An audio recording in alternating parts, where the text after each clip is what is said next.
आप सभी को मेरा नमस्कार। आज की वीडियो में आपको सुना रही हूँ वट सावित्री व्रत की कथा।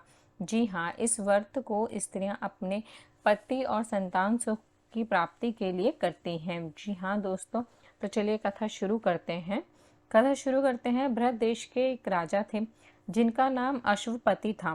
भरत देश के राजा अश्वपति के कोई भी संतान नहीं थी। उन्होंने 18 साल तक बहुत ही ज़्यादा तप किया, कठोर तपस्या की और साथ में उन्होंने बहुत ही यज्ञ करवाए संतान सुख के लिए।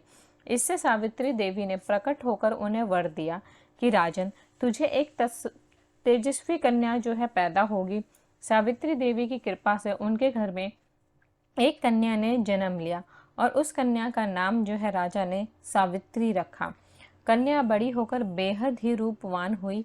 योग्य वर न मिलने की वजह से सावित्री के पिता दुखी थे। उन्होंने कन्या को स्वयं वर तलाशने के लिए भेजा। सावित्री तपोवन में भटकने लगी। वो ऋषियों के पास गई और उसने धाम धाम घूमे। वहाँ पर उसे शल्व देश के राजा धूमसेन रहते थे, क्योंकि उनका राज्य किसी ने छीन लिया था। उनके पुत्र सत्यवान को देखकर सावित्री ने पति के रूप में उनका वरण किया। ऋषिराज नारद को जब ये बात पता चली तो वे आश्चर्यचकित हो गए। उन्होंने राजा को कहा, राजा अश्वपति के पास पहुंचे और उनको कहा कि हे राजन, ये क्या कर रहे हैं आप? सावित्री ने सत्यवान को अपना वर चुना है। सत्यवान गुणवान है, धर्मात्मा है और बलवान भी है, पर उनकी आयु बहुत छोटी है। वह अल्प आयु है। 1 वर्ष के बाद ही उनकी मृत्यु हो जाएगी।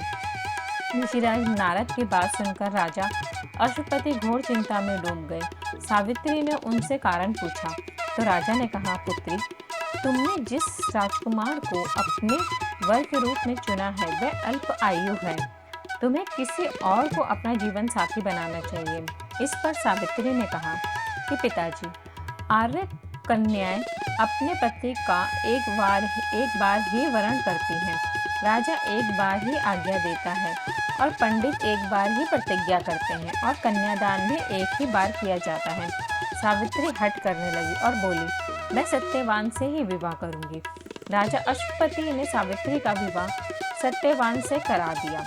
सावित्री अपने ससुराल पहुंचते ही सास ससुर की सेवा करने लगी। समय बीतता चला गया। सावित्री के सास ससुर अंधे थे, वो देख नहीं सकते थे। नारद मुनि ने सावित्री को पहले ही सत्यवान की मृत्यु के दिन के बारे में बता दिया था। वह दिन जैसे जैसे करीब आने लगा, सावित्री अधीर होने लगी। उन्होंने 3 दिन पहले ही उपवास करना शुरू कर दिया था। नारद मुनि द्वारा कथित निश्चित तिथि पर पितरों का उन्होंने पूजन किया। हर दिन की तरह सत्यवान उस दिन भी लकड़ी काटने जंगल चले गए। साथ में सावित्री भी गई। सावित्री जानती थी कि आज इनका मृत्यु का दिन है, इसलिए साथ में सावित्री भी गई। जंगल में पहुंचकर सत्यवान लकड़ी काटने के लिए एक पेड़ पर चढ़ गए और उनके सर में तेज दर्द होने लगा। तेज दर्द से व्याकुल होकर सत्यवान पेड़ से नीचे उतर आए। सावित्री उनका भविष्य समझ गई। सत्यवान के सिर को गोद में रखकर सावित्री सत्यवान का सिर सहलाने लगी। तभी वहाँ यमराज आते हैं। यमराज अपने साथ सत्यवान को ले जाने लगे। सावित्री भी उनके पीछे पीछे चल दी। यमराज ने सावित्री को समझाने की कोशिश की कि यही विधि का विधान है, लेकिन सावित्री नहीं मानी। सावित्री की निष्ठा और परिणता को देखकर यमराज ने सावित्री को कहा कि हे देवी, तुम धन्य हो, तुम मुझसे कोई भी वरदान मांगो। सावित्री ने कहा, मेरे सास ससुर वनवासी और अंधे हैं, उन्हें आप दिव्य ज्योति प्रदान कीजिए। यमराज ने कहा, ऐसा ही होगा, जाओ वापस लौट जाओ। सावित्री फिर से यमराज के पीछे चलने लगी तो फिर से यमराज ने कहा, सावित्री बोली, हमारे ससुर का राज्य छिन गया है, उसे फिर से वापस दिला दो। यमराज ने तथास्तु कह के उन्हें ये वरदान भी दे दिया। इससे यमराज चलने लगे। यमराज ने सावित्री को पीछे आते देख यमराज ने कहा, तुम और कोई संतान वर भी चाहती हो तो वो भी मांग लो अपने पति के अलावा। तो इस पर सावित्री ने 100 संतानों और सौभाग्य का वरदान मांगा। यमराज ने इसका वरदान भी सावित्री को दे दिया और तथास्तु बोल दिया। सावित्री ने यमराज से कहा, हे प्रभु, मैं एक पतिव्रता पत्नी हूँ, आपने मुझे पुत्रवती होने का आशीर्वाद दिया है। ये सुनकर यमराज को सत्यवान के प्राण छोड़ने पड़े और यमराज अंतर्ध्यान हो गए और सावित्री उसी वट वृक्ष के पास आ गई जहाँ उसके पति का मृत शरीर पड़ा था। सत्यवान जीवंत हो गया।